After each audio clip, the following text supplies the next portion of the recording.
मैं सोचता हूँ आज आप लोगों को ऐसा बिज़नेस आइडिया बताया जाए, जो आप यदि आप कोई काम कर रहे हो या खेती-बाड़ी का काम कर रहे हो या कुछ भी कर रहे हो, तो उस काम को उस बिज़नेस को एक पार्ट टाइम के हिसाब से और कम लागत में चालू किया जाए, जो भविष्य में जाकर के एक बड़ा बिज़नेस का रूप ले ले। आज अपना यही एक सारांश है इसका। ठीक है दोस्तों, आप देख रहे हैं Sunil Chauhan Asian business idea. जिसमें मैं आप आज आप लोगों को एक बेहतरीन बिज़नेस आइडिया के बारे में बताने वाला हूँ। साथ-साथ कुछ मोटिवेशनल की बातें भी होंगी और इसमें कुछ साइंस से जुड़ा हुआ एक क्वेश्चन का आंसर भी बताया जाएगा, जो बहुत ही मतलब कि अच्छा इंटरेस्टेड होगा, जिसे आप सुन कर के अपने दोस्त यार, परिवार सब में बच्चों के साथ शेयर भी कर सकते हैं और उनको भी याद रह जाएगा। क्योंकि कभी भी कोई बात करते-करते अगर कोई ऐसा इंटरेस्टेड क्वेश्चन का बात आ जाता है या कोई बात आ जाती है दिमाग में, तो याद हो जाती है। ठीक है दोस्तों? तो आज जो है मैं बहुत सारे पॉइंट भी नोट करके रखा हूँ, ताकि कोई मिसमैच ना हो जाए बताने में।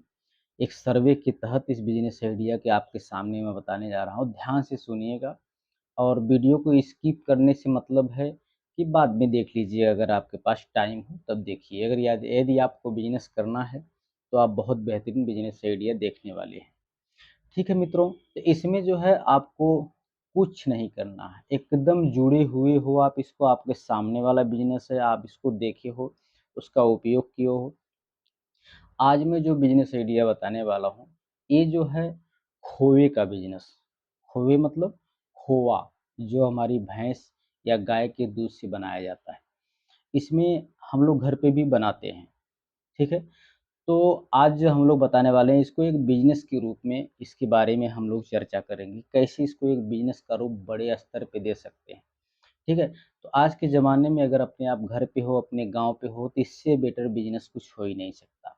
आपके पास हो सकता है जानवर भी आप पाल के रखे हो 1-2, तो उसका मार्केट में दूध आप सेल कर देते हो, लेकिन उसका वैल्यू आपको 50% भी नहीं मिल पाता है।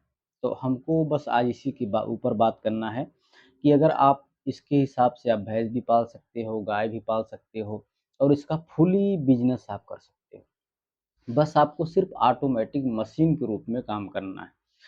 तो हम जो आज बताने वाले हैं कि अगर आप देखो भाई, कोई भी बिज़नेस होता है तो छोटा-मोटा इन्वेस्टमेंट होता है, उससे घबराना नहीं चाहिए। आदमी आज के ज़माने में कोई ऐसा नहीं है कि मान लो 40-50 हज़ार रुपए वो इन्वेस्ट ना कर पाए।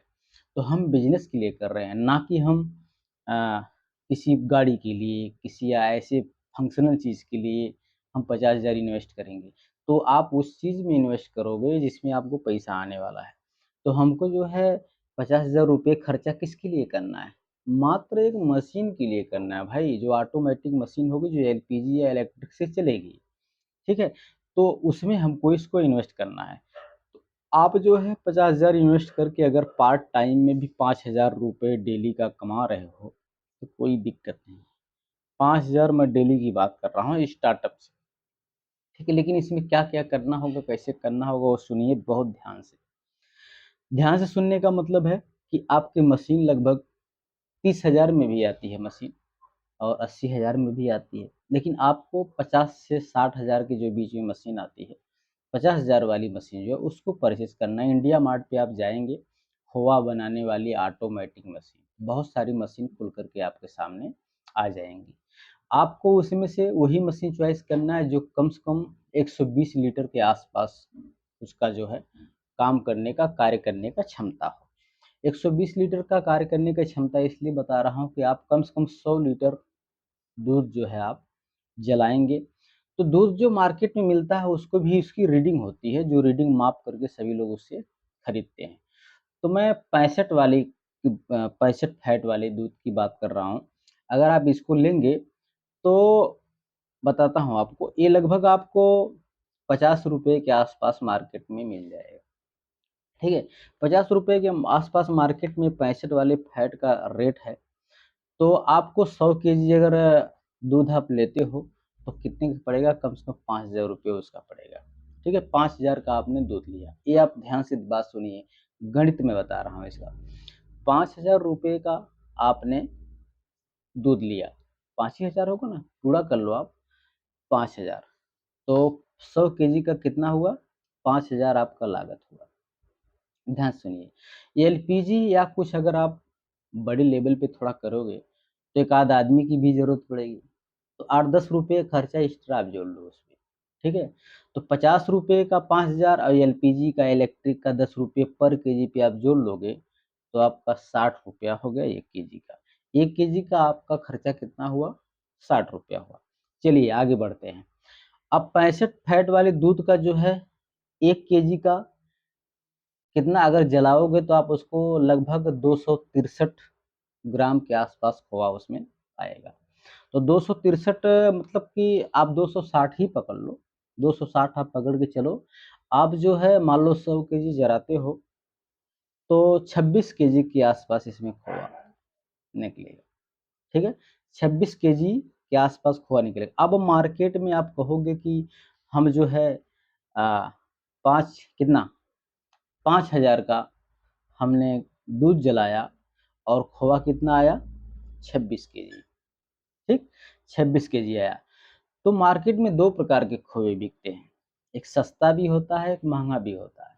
सस्ता जो है आपको 300 रुपए केजी में भी मिल जाएगा। कितने में? 300 रुपए केजी, सवा 300 रुपए केजी, लेकिन उसमें कुछ मिक्सिंग किया जाता है। मिक्सिंग मतलब उबला हुआ आलू डाल दिया जाता है, शक्करकंदी डाल दिया जाता है। उसमें डाल देंगे तो आपको पता भी नहीं पड़ेगा कि इसमें क्या डाला हुआ है। ठीक है? लेकिन आपको क्या है कि ओरिजिनल चीज़ बनाना है। भाई ध्यान रहे, ये खाने वाली चीज़ है।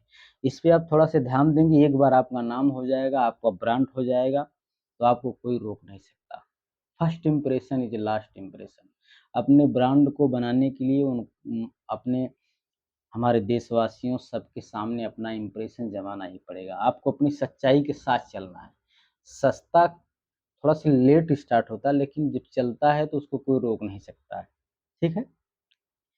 भाई आज के ज़माने में कुछ लोग झूठ भी इतनी बारीकी से बोलते हैं, इतनी बारीकी से बोलेंगे कि आपको लगेगा कि बहुत सच्चा ही बोल रहा है, ठीक है? तो इस ज़माने में ऐसे भी लोग पड़े हैं कि उनके शरीर पर कितना भी खरोंच आ जाए, कट जाए, पिट जाए, उनको बर्दाश्त हो जाता है। लेकिन एक खुददार व्यक्ति जो होता है ना, अपने आत्मसम्मान पे कुछ भी अगर खरोंच आता है, तो उसके लिए वो बर्दाश्त नहीं कर पाता है, चाहे कुछ भी हो, ठीक है? तो ये सब सारी चीज़ें मैं इसलिए आपको बता रहा हूँ कि थोड़ा-सा इम्पोर्टेंट बात है, सुन लीजिए ध्यान से, ठीक है? और कमेंट में आप ज़रूर लिखना कि वीडियो हमारा गलत है या अच्छा है या खराब है, ताकि लोग इस कमेंट को देख कर के इस वीडियो को देखें। खराब होगी वीडियो तो आप खराब कमेंट करना, ताकि उनका टाइम बचे, वो दूसरा काम करें। हमारा कोई हक नहीं है किसी का टाइम वेस्ट करने का, ठीक है? तो हम आते हैं अपनी लाइन पर। लाइन ये हमारी थी कि सस्ता और महँगा, ठीक है? तो हम जो है थोड़े महँगे में जाएँगे, जो ओरिजिनल होगा, वो कम से कम 350-400 रुपए केजी आएगा, ठीक है? 350 या 400 रुपए केजी आएगा।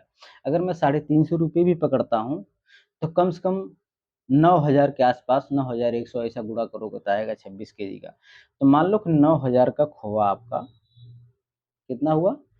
9,000 का खोआ मार्केट में आप सेल कर पाएँगे, ठीक है? आपने दूध लिया 5,000 और जो है नहीं, नहीं सॉरी 5,000 नहीं, मैं क्या सोच रहा हूँ, इसमें से कुछ और माइनस अगर हम करेंगे, मान लो 9,000 का हमारा खोआ हो जाता है, ठीक है? और 5,000 के बदले हम कुछ और उसमें से 5-6 हज़ार रुपए खर्चा कर दें, 100 रुपया और कर दें मेहनत अगर हम भाई सब काट-पीट करके, तब भी हमको 3,000 रुपए प्रॉफ़िट होगा, ठीक है? और 100 केजी खोआ बेचना आम बात है यार। इसको बेचने का तरीका कैसे क्या है? किसी बड़े होटल वालों से मिलिए, उनको डेली का खोए का रिक्वायरमेंट होता है।